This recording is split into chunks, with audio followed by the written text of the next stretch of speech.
Prophet ﷺ, he was tested, and his companions were tested.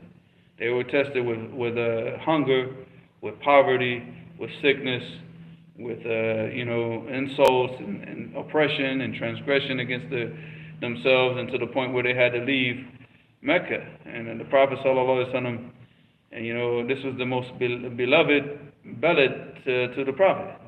And what did the Prophet ﷺ say about Mecca? So he said, and if it weren't for my people driving me out, he said, I would have never left you.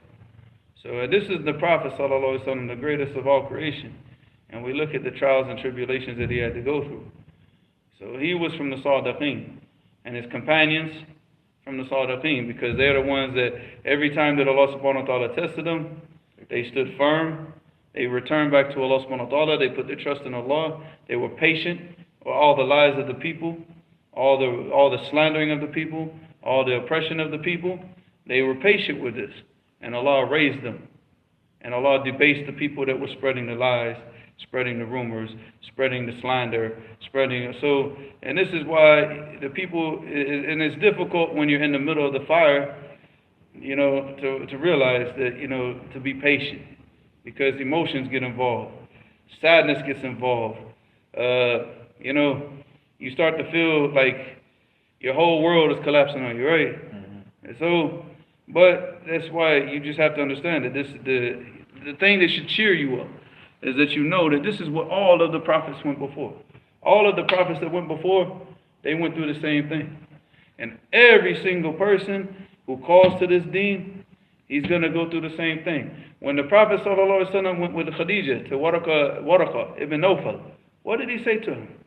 He said, oh, if I was only young and strong again, and I could be alive when your people run you out, And because at that time, Waraqa ibn Nawfal, he was old. So he said, oh, if I could just be young again and be strong again so I can be there when your people run you out. And what did the Prophet ﷺ, he said, he was surprised. Al-Mukhrijiyahum. Are they going to run me out? The Prophet, because he was beloved with them. He was a person who was known for honesty. He was a person who was, they termed Al-Amin. So he was the person that they entrusted, with their affairs. They came up to him and, so he was surprised. He said, Al-Mukhrijiyahum. Are they going to run me out? And he said, La, what did Waraqa say? He said, nobody, La had ja'a billadhi jitta bi illa udhi. He said, nobody ever came with what you came, with what you're coming with, except for he was harmed by the people. So that's the Prophet ﷺ. And the same thing, if you want to continue practicing his deen, and you want to continue calling to the Sunnah, then you have to prepare yourself for all types of trials and tribulations. But be patient. Because the aqibah is always going to be for the muttaqeen. Always. It's always going to be for the people of taqwa. The people of taqwa, they always have to go through what they have to go through. Wallahi, we watched, if we had to go through history, first, forget what we watched in our time. But if we had to look through history, and we look at what the Sahaba went through, Abu Bakr during his Khilafah, what he went through with the people of Ridda, Umar, what he went through, Aisha, what she went through with the people claiming, making that false claim against her, and making that ifk, the slandering the wife of the Prophet, but that's also what the Prophet had to be patient with. Then we look at, even after that, look at the people that came after them, that followed in the same path. Imam Malik, what he had to go through. Imam Ahmed, what he had to go through. Imam al-Bukhari went to Naysabur, and go read about the fitna that happened with Bukhari and Naysabur, and the lies that they spread against him because of the jealousy. Because all they wanted to do was to get the ulama of Naysabur to hate him. And they spread lies about him just to do that, and to the point that Bukhari had to leave Naysabur. Had to leave.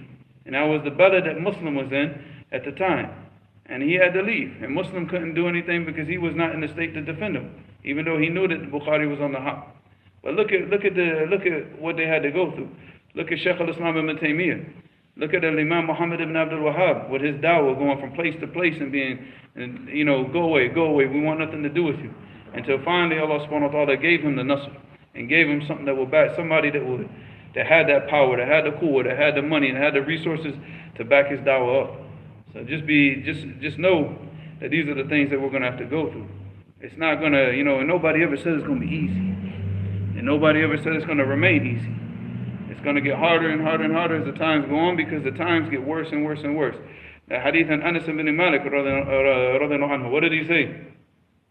When the people came to Anas and they were like, يَشْتَكُونَ الْحَجَّاجِ, and they were complaining about Al-Hajjaj because he was the biggest oppressive ruler at that time.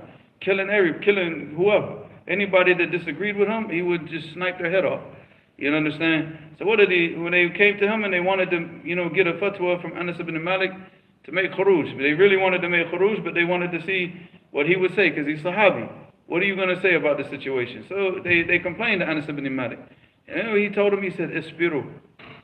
He said, because لا يأتي على الناس زمان إلا والذي بعده شر منه حتى تلقوا ربكم سمعته من نبيكم صلى الله عليه وسلم. He said, be patient. He said, because there's not going to come a time, with the people, except for that the time that comes after it is going to be more evil than the time that came before it. And it's going to continue on like this until you meet your Lord. He said, this I heard from your Prophet sallallahu alaihi wasallam. So this is it. It's not going to get any easier. And as we get closer and closer to the time of the Dajjal, we're getting to that time where the Prophet sallallahu alaihi wasallam, it said, "Qa'im ala dinihi kal qabid ala jamr." That the person who stands up and carries out he's trying to be on istiqamah. He's trying to do the things that he's supposed to do as a Muslim. He said it's like holding on to like a hot coal.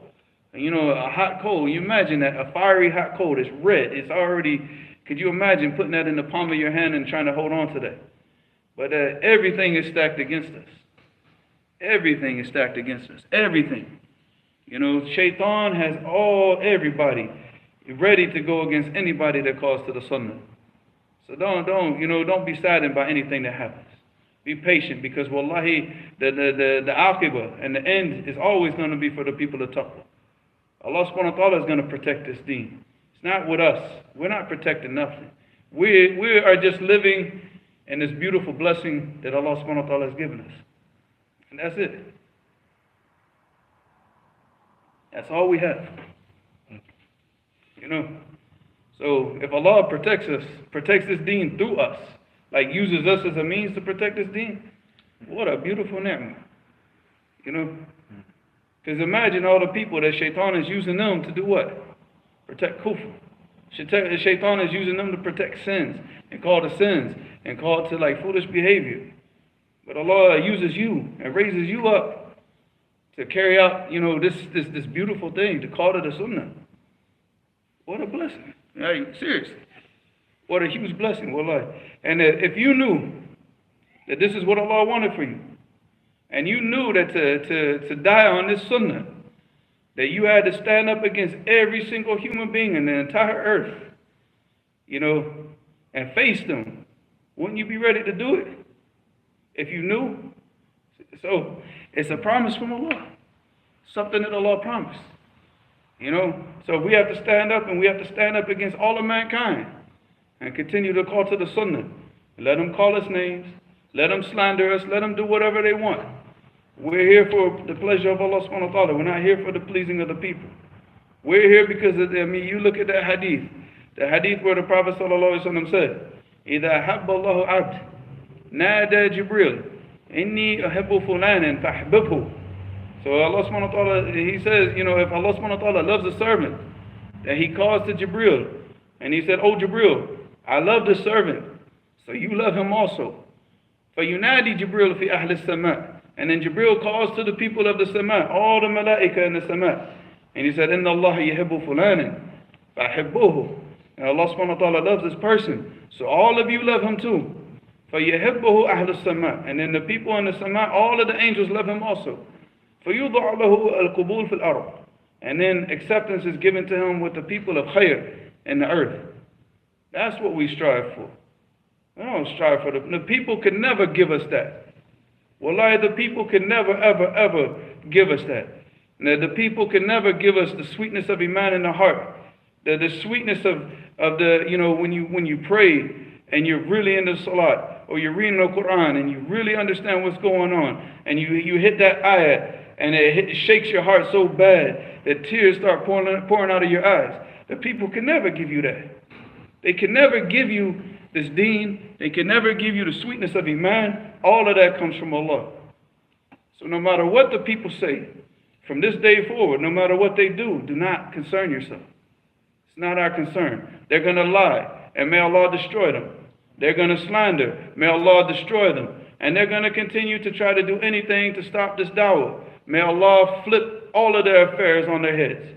May Allah turn everything, every one of their affairs upside down until they don't know which side is left and which side is right. May Allah destroy them, and may Allah subhanahu wa ta'ala make them enemies of each other. May Allah yajal ba'sahum bainahum. This is the reality. We have dua. And we seek the pleasure of Allah. So that's what you need to continue doing. Because the beauty, the sweetness of this life and the thing that you can truly get out of this life, what did the Prophet ﷺ say? He said, Ala in the dunya mal'unatun mal'unun ma fiha, illa dhikrullahi wa ma walahu, wa aliman wa muta'alliman. So here the Prophet ﷺ said in the hadith, he said, Ala in the dunya mal'una, that this dunya, this whole world is cursed. Mal'unun ma fiha, and everything within it is cursed. And then he said, illa. So here he made an exception. So we want to live with the exception. We don't want to live with the curse. We want to seek the exception. So what was the exception? Illa dhikrullahi wa ma walahu. So dhikrullahi, the Quran, Sunnah, learning the deen, and wa ma walahu, and all the righteous actions that come with that. When you read the Quran and you understand the commands and you understand the prohibitions, so all the righteous actions that come with that. And then he said, wa aliman wa muta'alliman. And he said, a person who is teaching the people the deen and a person who is a student and he's trying to learn this deen. Everything else other than those things is all cursed. So we want to be with the blessings. We don't want to be with the curse. And as long as we're with the blessing, what do you think the people who are living in the curse, what do you think they're going to do? You think they're going to shake our hands? No, they're going to spread lies. They're going to spread slander. They're going to make up things. They're going to do anything just to dirty up a person's reputation and just whatever. So don't be concerned with that. Because wallahi, if Allah subhanahu wa ta'ala gives you life and you're going to see what happens to those people. I've seen it over and over and over and over again. And if you live long enough, you're going to see it. They're not going to die. If they don't make tawbah, they're not going to die happy. And they're not going to live happy. You're not going to sit here and, start making lies against Muslims and slandering Muslims and think that you're going to live a life of happiness and a life of ease. Allah subhanahu wa ta'ala is going, مَنْ أَعْرَضَ عَنْ ذِكْرِي فَإِنَّ لَهُ مَعِيشَةً ضَنْكًا. And whoever goes against and turns away from my remembrance, what? This is what Allah said. Whoever turns away from the remembrance of Allah, فَإِنَّ لَهُ مَعِيشَةً ضَنْكًا. That he's going to have a very restricted and narrow life. And there's not going to be any barakah in his life. The barakah, it comes from Allah. And it comes through obedience to Allah. وَاتَّأَذَّنَ رَبُّكُمْ لَإِن شَكَرَتُمْ لَأَزِيدَنَّكُمْ وَلَإِن كَفَرَتُمْ إِنَّ عَذَابِي لَشَدِيدٌ. So Allah subhanahu wa ta'ala announces to the people, if you're grateful, لَأَزِيدَنَّكُمْ, that I will increase you. I will increase you in Iman, increase you in knowledge, increase you in righteous actions, increase you in everything that you need to get closer to Allah. وَلَإِن كَفَرَتُمْ, but if you act with ingratitude, فَإِنَّ عَذَابِي لَشَدِيدٌ. إِنَّ عَذَابِي لَشَدِيدٌ. That my punishment is very severe for those people. So there's nothing worse than having a ni'mah, a blessing with you, and then having that blessing being taken away because of ingratitude. And that is a huge punishment in the life of this world. And this is the punishment of this life. The punishment in this life is that the blessing is taken away from you. The punishment in the next life is that you have to go to the hellfire and be punished in the hellfire for your misuse of that blessing. So just, Allah musta'an, be patient. All the people that want to follow the Sunnah, they have to go through this on a daily basis. We hear these stories. The brothers tell the stories. Brothers from New York, brothers from Texas, brothers from Jacksonville, brothers from all over the place that have had to go through all of these problems in the masajid with the people lying and people slandering, people saying, oh, he's calling to extremism because why? Because you're telling them that interest is haram, and you're telling them that selling alcohol is haram, and you're telling them that opening a smoke shop is haram, and this is where they got all their money at. This is where they're invested at, and they don't want to hear that things are haram. Who cares? This is what we have to go through. Then let us go through. Well, be patient. Be patient, because everybody that ever stood up and called to this deen, they had to go through. Look at like what Sheikh Al-Albani would have had to go through in his time. Look at Sheikh Mubil, rahimahumullah, and what they both had to go through to establish what they established. It wasn't established with help and assistance and ease. You know, they were both kicked out of the place where they were studying. Twice, Sheikh Al-Albani 2 times. You know, and he was kicked out of more than one place trying to, establish it. And even when he was in his final place, which was Jordan, they wanted to kick him out of there too. So it's like, look at the situation. It's normal to be kicked out at this point. Huh? Being kicked out is the Sunnah from the Juhad. No, it's the Sunnah. From the Juhad. The Prophet had to leave his belly, so khalas. I mean, you see that, like I said, everybody, like I said, Al-Imam al-Bukhari set up in Nisabur and had to leave because of the fitna with the people, because of the lies that were being spread about him, things that he didn't even say. And in fact, he wrote a book, a whole entire book, compiling all the hadith about the khalq al-af'al, which means that the actions of the servant are created, to show that he didn't say what they were accusing him of saying, but this is what happens. So this is the path of the messengers from all before, and that's the path that we want to follow. We're not trying to follow the path of Iblis. We're not trying to follow that path, but there are the vast majority of the people in the world. That's what they follow, and that's what they're gonna get behind, and then they're gonna go against any type of good. So you just have to be patient. All the people that want to follow the Sunnah, you just have to be patient. But no, you got the most valuable thing. The most valuable thing. What did Ibrahim ibn, I believe it was Ibrahim ibn Adham, rahimahullah. He said, لو عارفوا الملوك وأبناء الملوك ما نحن فيه لجالدونا عليه بالسيوف. He said if the kings and the sons of the kings knew what we had, what do we have? We don't possess land. We don't have wealth. We don't have anything. What do we have? Huh? This deen, but this deen, what does it make you? It makes you not want anything that they have. You're not concerned with what they have. This dunya is nothing to you. It's a speck of dust in your eyes. You don't care about it. Because the Prophet ﷺ said in the hadith, what did he say? He said, Inna al-ghina nafs. He said the real richness and the real treasure and the real being rich is the richness of the self, of the heart, of the self. That you put your trust in Allah, and you know that everything that you have is going to come from Allah, and everything that you don't have, Allah didn't write it for you, and you're pleased with that. That's the real richness, and that brings the person to that Iman and that righteous actions and all that. So if the kings and the sons of the kings knew this and knew this, that what we had, and really understood what we had, they would fight us with their swords to get it from us. But they're too concerned with the dunya. Yeah, and that's it. We just gotta keep it moving. Keep it moving. What was the statement of Shaykh al-Islam ibn Taymiyyah that I used to always repeat? إن في الدنيا جنة. Not this one. I was talking about إن في الدنيا جنة. Because it's إن في الدنيا جنة من لا يدخلها لا يدخل جنة الآخرة. He said that in the life of this world, that there is a Jannah, there is this paradise in the life of this world. He said, whoever does not enter into this paradise in this life, he will not enter into that paradise in the next life. And wallahi, I don't see that Jannah in this life except for being through knowledge and righteous actions. Knowledge and righteous actions. There's nothing on this earth that can account. Wallahi, I have sat there in Saudi Arabia and I've eaten with princes, and eaten with even one of the sons of King, what's his name, King Fahd. And I've eaten with them, and I have never, ever in my lifetime cared about anything that they had. Because their dunya should not interest us. And they never had anything to offer other than what? Money, dunya, that's it. If the person, and then look to the opposite of sitting with the ulama. Sitting with Sheikh Yahya, sitting with Sheikh Salih Fawzan, sitting with Sheikh Abdul Salam al-Shuwair. The point is like the ulama and what they have to offer is way more beneficial. And I always had way more respect. I could sit there and talk in the presence of these princes. I never cared about them. But I get nervous every time that I talk to Sheikh Yahya. Every time my hands start shaking because of the type of respect that I have for that man.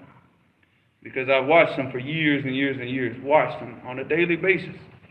For those years that I was in Damascus, and watched him.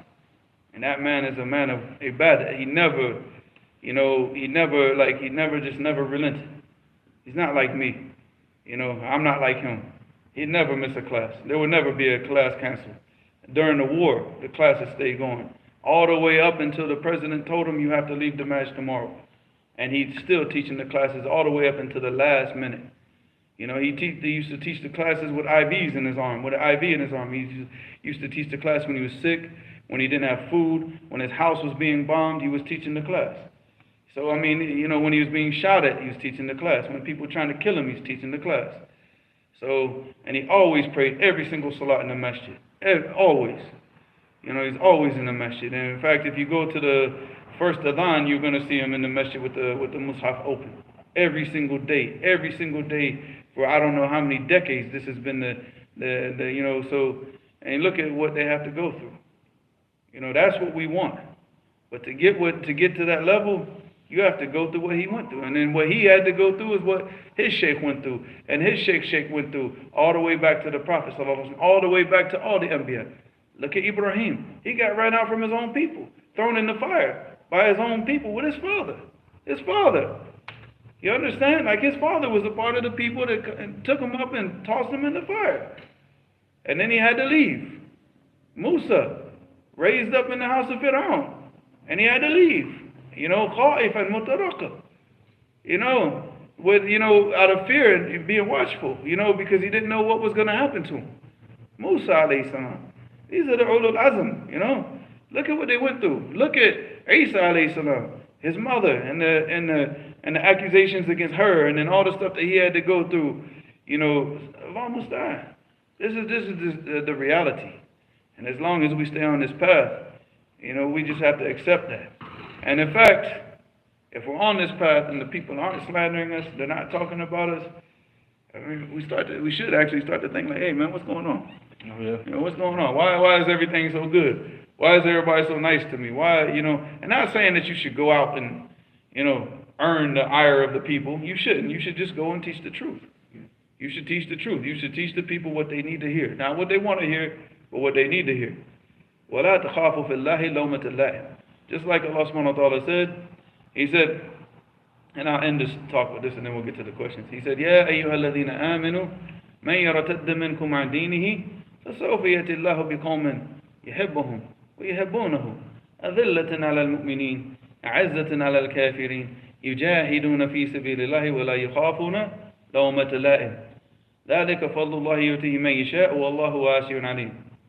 Alright, so here Allah subhanahu wa ta'ala said, He said, "Oh, you who believe, مَن يَرْتَدَّ مِنْكُمْ, whoever turns away from his deen."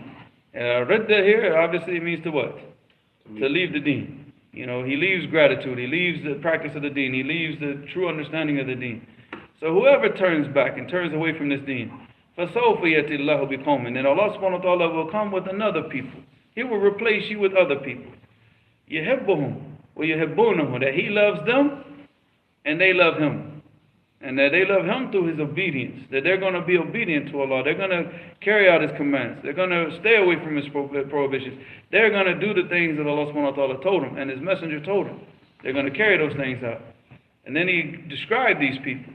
أَذِلَّةٍ عَلَى الْمُؤْمِنِينَ, that they're very humble and weak with the believers. They don't get arrogant with the believers. They don't get aggressive with the believers. They don't yell and shout with the believers. أَذِلَّةٍ عَلَى الْمُؤْمِنِينَ, that they're very weak and humble with the believers. أَعِزَّةٍ عَلَى الْكَافِرِينَ, but they're very mighty with the disbelievers. They show their strength with the disbelievers. يُجَاهِدُونَ فِي سَبِيلِ اللَّهِ, and they fight in the path of Allah. وَلَا يَخَافُونَ فِي اللَّهِ لَوْمَةَ لَائِمٍ, and they don't fear anything that the people, all these low life type loser people, what they say about them. They don't fear any of this. They don't fear the censuring. They don't fear the slandering and the lies and all. They keep doing what Allah subhanahu wa ta'ala has commanded them to do, and they don't fear any of this. They don't fear what the people say about them. He said, ذَلِكَ فَضْلُ اللَّهِ يُؤْتِيهِ مَن يَشَاءُ, and this is the bounty of Allah that He gives to whoever He pleases. وَاللَّهُ وَاسِعٌ عَلِيمٌ, and Allah subhanahu wa ta'ala is vast in His and his bounties and his giving, and alim, and knowledgeable about who deserves it and where he puts it. So he has knowledge. I mean, Allah subhanahu wa ta'ala knows who he gives this to. He's going to give it to the people who do right with it. And if you don't do right with it, then he takes it away from you and gives it to somebody else. And it's your loss. It's your loss. It's not Allah subhanahu wa ta'ala loses nothing. You know, Allah understands.